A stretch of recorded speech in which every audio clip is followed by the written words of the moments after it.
मंडळी नमस्कार. सध्या मी पंढरपूर तालुक्यातील मगरवाडी या गावात सचिन पवार यांच्या चवळी शेतीच्या प्लॉटमध्ये.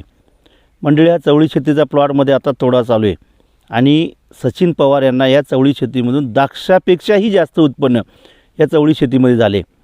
धरती सीड्स कंपनीचं चवळीचं हे वाण आहे. नवीन वाण आहे, हटके वाण आहे.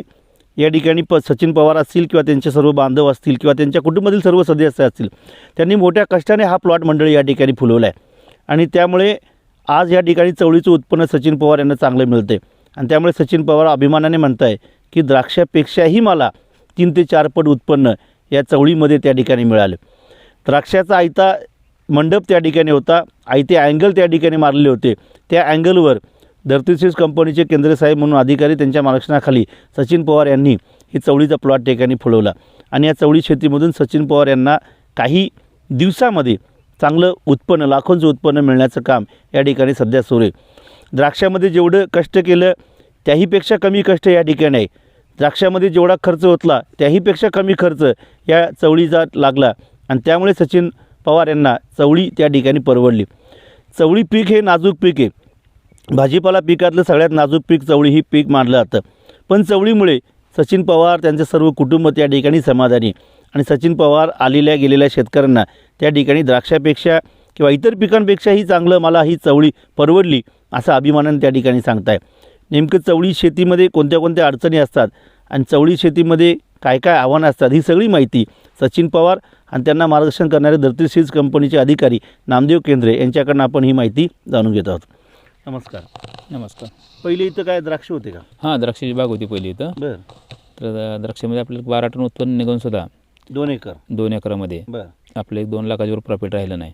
12 टन निघून 12 टन उत्पन्न निघून सुद्धा. बरं पण चवळीच्या वाणामध्ये आपल्याला बबली वाण आपण लावला केंद्र साहेबांच्या मार्गदर्शनाखाली बरं बरं आणि त्यातून आपल्याला 2 महिन्यामध्ये 27 टनाच्या आसपास माल 27-28 टन माल मार्केटला गेला बरं आणि अजून एक 20-25 टन माल निघेल. 20 टन तर कमीत कमी माल निघणं अपेक्षित आहे बरं. आणि आपल्याला ॲव्हरेज रेट म्हटलं तर 20 रुपयेपासून 25 रुपयेपासून 40 रुपयेपर्यंत आपल्याला मार्केट मिळालं. बरं आत्तापर्यंत 7 ते 7.5 लाख रुपये नेट प्रॉफिट आपल्या इथून राहिलेलं आहे खर्च वजा जाता. आणि सुरुवातीला किती 50,000 रुपये खर्च आला आपल्याला सगळं मल्चिंग पेपर वगैरे बाकीचं बियाण्याचा सगळा खर्च मिळून.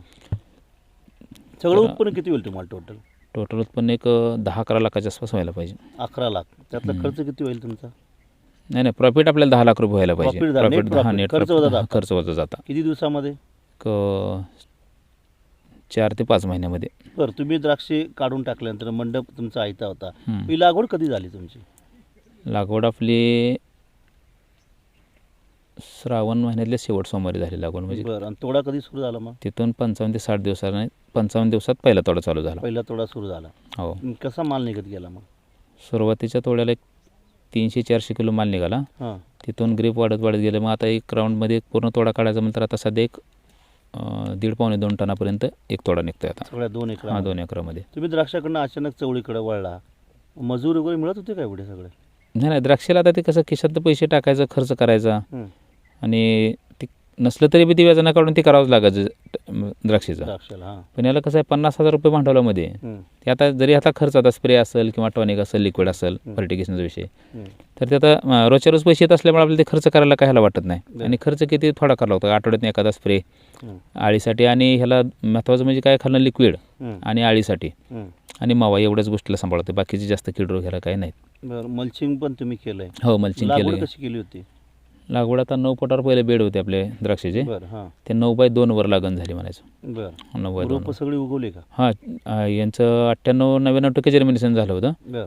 आणि परत तुटलेलं थोडं म्हणजे खरपुडण वगैरे ते खाल्ल्यामुळे तेवढे एक अर्ध पॅकेट तुटलेलं लागलं होतं आपल्याला वरून. एवढं. आता द्राक्षे तुम्ही शेती कधीपासून करताय? द्राक्षे 7 वर्षापासून द्राक्षे बाग होते आपली. आणि चवळीकडे म्हणजे भाजीपाल्याकडे कधी आला तुम्ही? हे पहिल्यांदा भाजीपाला म्हणून पहिल्यांदा चवळीच लावली. दुसरं भाजीपाला म्हणून कधी काय करत नव्हतं. ऊस आणि द्राक्षे एवढंच असायचं. बरं. पण आता पहिल्यांदाच चवळी लावली. आता चवळीमध्ये तुम्हाला उत्पन्न चांगलं झालं? होय. काय बरं वाटतं दोघात, द्राक्षे, चवळी, भाजीपाला? नाही, आता चवळी मला सगळ्यापेक्षा बरी वाटली. कारण तोडायचं म्हणलं तर 70-80 किलो एका बाला तोडू शकते आणि बाकीचा खर्च कमी असल्यामुळं भांडवल जास्त लावायची गरज नाही. मार्केट कसं आहे? मार्केट आता दिपावळीमध्ये मार्केट डाऊन राहत होतं. 20-22 रुपये मार्केट होतं. पण आता 38-40 रुपये ना जाते चवळीत. रोग कुठले म्हटलं तुम्ही प्रामुख्याने? याला मवा आणि आळी दोनच असतं. फवारणी तुम्ही घेत होता का? हां, आठवड्याला एक स्प्रे कंपल्सरी टाकतोच. टॉनिकचा एक आणि आळीसाठी एक. आठवड्याला स्प्रे टाकतो, म्हणजे जास्त काय गरज नाही याला. माल पण चांगला आलाय, लांबी पण भरपूर आहे मालाची. मग काय वेगळं टेक्निक वापरलं होतं का? नाही ह्याच्यामध्ये आपण टॉनिकमध्ये हं.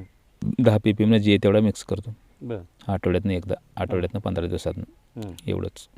आता एवढं उत्पन्न तुम्हाला झालं, लोक बघायला येतात का? काय होय, म्हणतात? नाही आता बघायला तर मी शेतकरी आहे, लोक शेतकरी म्हणून बघायला येतात. हां. पण जे मी केलंय किंवा मी करतोय तेच सांगतोय. फक्त फाउंडेशन कसं असावं, हं. अंतर किती लागवड अंतर किती बाय कितीवर असावी. हं. वाणाबद्दल तर काय नो चॅलेंज. वाण एक नंबर क्वालिटीचं वाण आहे. वाणाला हं.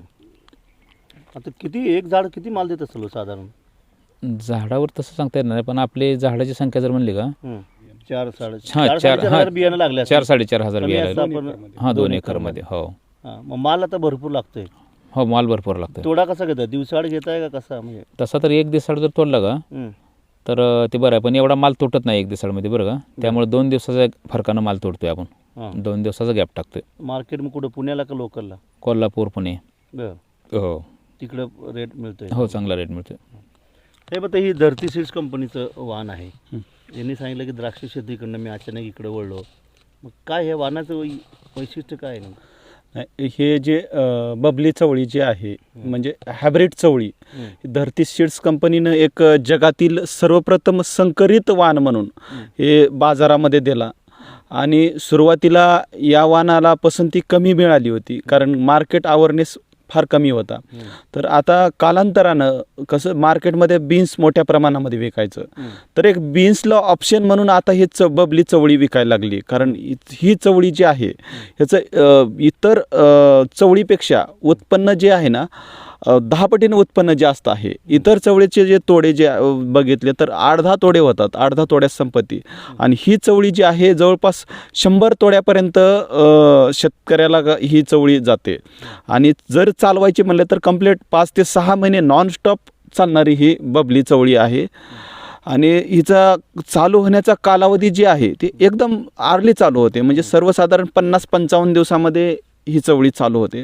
आणि चालू झाल्यानंतर 5 ते 6 महिने शेतकऱ्यांना कंटिन्यू, जसं दुभत्या जर्सी गायसारखं जे आहे रोज दूध काढावं लागते, तसं ह्या चवळीला 1 दिवस आड कंपल्सरी तोडावं लागते आणि ते मार्केटला नेऊन विकावं लागते. अशा पद्धतीनं ते माल 1 दिवस आड कंपल्सरी फुलकळी, चट्टा सगळ्याच गोष्टी या चवळीच्या चालू असतात. लागवडचा कालावधी कोणता महत्त्वाचा? आता ही जे चवळी आहे लागवडीचा कालावधी म्हणण्यापेक्षा ही बिगर हंगामी चवळी म्हणून मार्केटमध्ये दिली जाते. हंगामामध्ये तर सर्व चवळ्या येतात. बरे, बिगर हंगामामध्ये कशी चांगल्या पद्धतीनं चवळी आली पाहिजे. तुमच्या उष्णता असेल, थंडी असेल किंवा पावसाच्या दिवसामध्ये असतील, तर ह्या सगळ्या दिवसामध्ये सगळ्या हंगामामध्ये आली पाहिजे. तर बिगर हंगामीमधून म्हणून ही मार्केटमध्ये दिलेली चवळी आहे. असं आहे. आणि जमीन कशी पाहिजे याला? जमीन हलकी चालेल, मध्यम चालेल किंवा निचऱ्याची जमीन असलेली चांगलीच. असं. आणि पाणी जास्त मग कसं लागतं पाणी? नाही, पाणी बिलकुल जास्त चालत नाही ह्या चवळीला. फक्त उन्हाच्या दिवसामध्ये उष्णता वाढल्यानंतर पाणी त्या हिशोबानं देणं पडेल. आता कारण यांच्याकडे फाउंडेशन होतं हां आणि यांनी मल्चिंगचा वापर केलाय. हो. मल्चिंग आणि विदाऊट मल्चिंग मध्ये काय फरक झाला? नाही, विदाऊट मल्चिंग करण्यापेक्षा शेतकऱ्यांनी जिथं 1 एकर करायचे 1 एकर करायच्या ठिकाणी 1/2 एकर करायला पाहिजे, परंतु मल्चिंगवर करायला पाहिजे. कारण मल्चिंगवरचे शेतकऱ्यांना वेगळे फायदे मिळतात. कारण तिथं जमिनीमध्ये रूट झोन आहे, पिकाचा चांगल्या पद्धतीनं चालते, जास्त कालावधीपर्यंत प्लॉट चालते, उत्पन्न हमखास उत्पन्न येऊन जाते मल्चिंगवर. त्यासाठी तुम्हाला 1 एकर करण्यापेक्षा तुम्ही 1/2 एकर करा.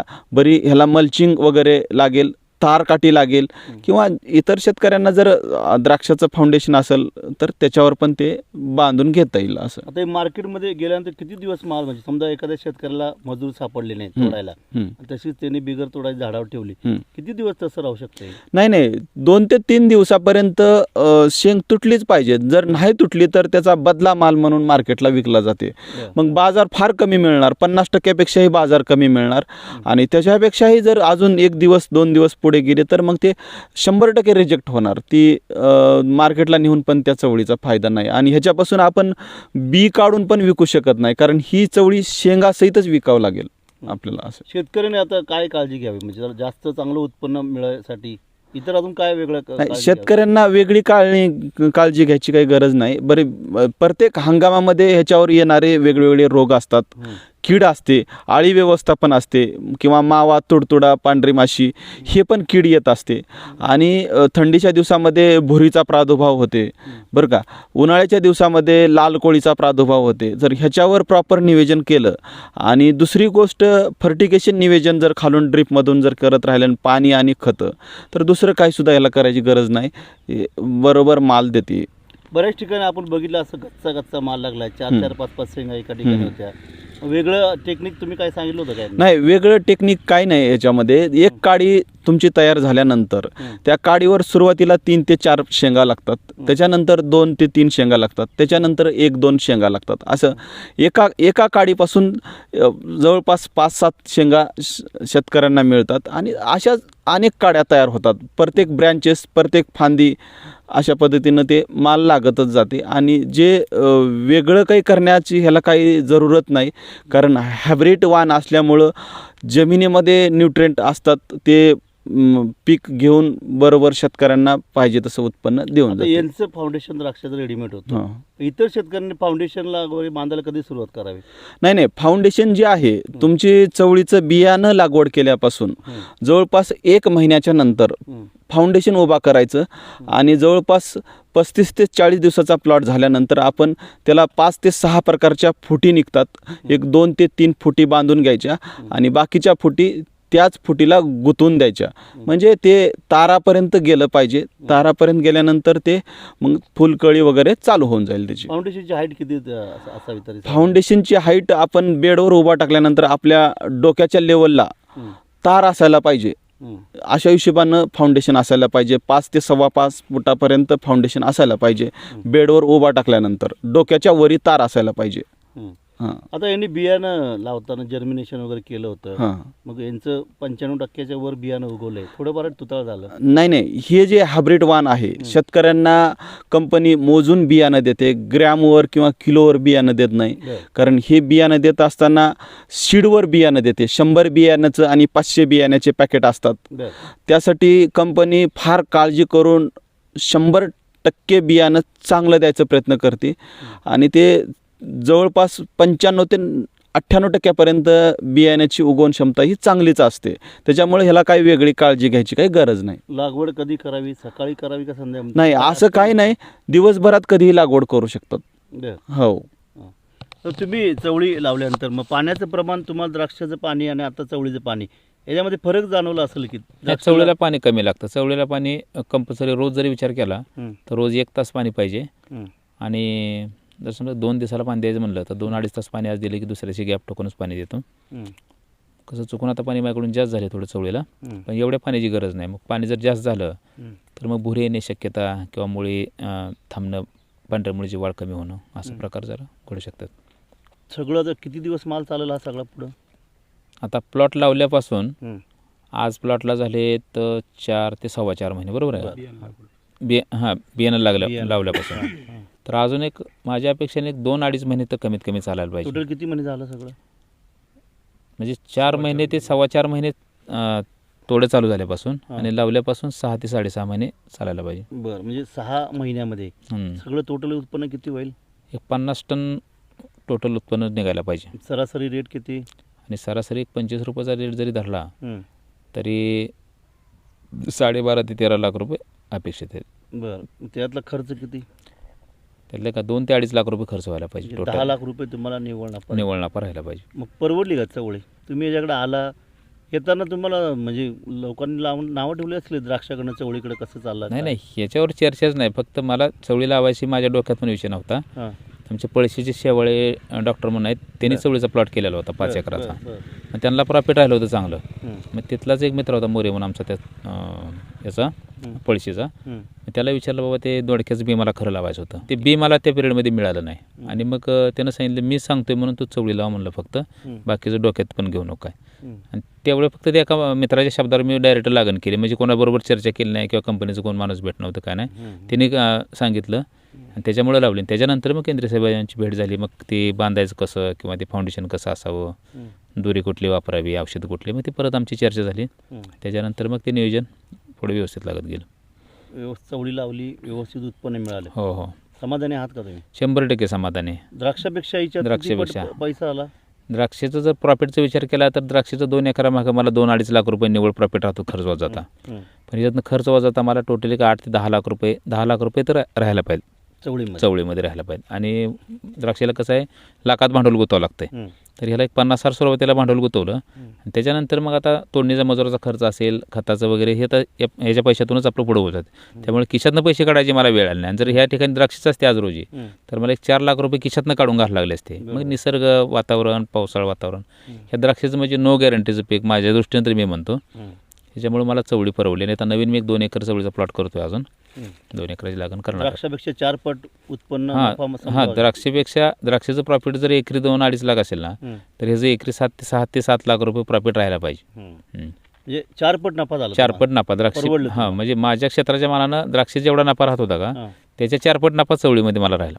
तर मंडळी, आपण पाहिलं अवघ्या काही महिन्यामध्ये, काही दिवसामध्ये लाखो रुपये सचिन पवार यांनी या ठिकाणी चवळी पिकातून त्या ठिकाणी मिळवले. मार्केट रेट कमी जास्त होतो आहे, पण तरीसुद्धा चांगलं दर या चवळी पिकाला मिळतो आहे. कारण सचिन पवार यांना केंद्रे साहेबांच्या त्या ठिकाणी मार्गदर्शन लाभतं आहे. द्राक्ष शेतीमध्ये वर्षाला जेवढे पैसे सचिन पवार कमवायचे तेवढे पैसे नव्हे तर त्यापेक्षाही 4 पट जास्त पैसा त्यांनी चवळी शेतीमध्ये अवघ्या काही दिवसामध्ये या ठिकाणी कमवला. म्हणून सचिन पवार आज समाधानी. मंडळी, असेच नवनवीन व्हिडिओ, अशाच नवनवीन यशवंत आपल्याला रोज पाहायचे असतील तर आमच्या चॅनलला सबस्क्राईब करा आणि बेल आयकॉनवर क्लिक नक्की करा.